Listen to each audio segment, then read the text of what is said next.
Login failed on Varo Banking App Fix. You try to check your Varo balance or make a transfer, but instead of logging in, you get an error message. Frustrating, right?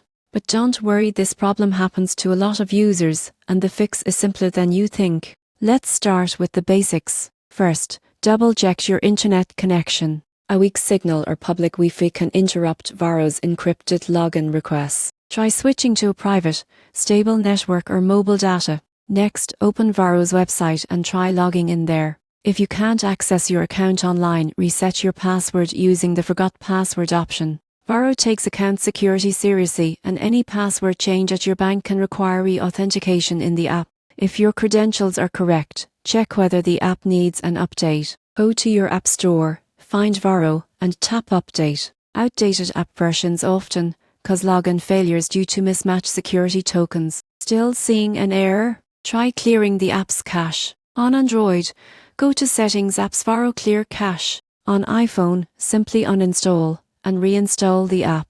Then restart your phone and log in again. You should also turn off any pins or ad blockers. Varo system can flag unusual app activity, temporarily blocking sign-ins. If everything checks out but login still fails, it may be due to scheduled maintenance. Varo occasionally pauses access for upgrades or security audits. Waiting a few hours usually solves the problem, so next time your Varo login fails, don't panic. A quick update, password reset, or cache refresh usually gets you back in. Your money is safe, your account is secure, and you'll be banking smoothly again in no time.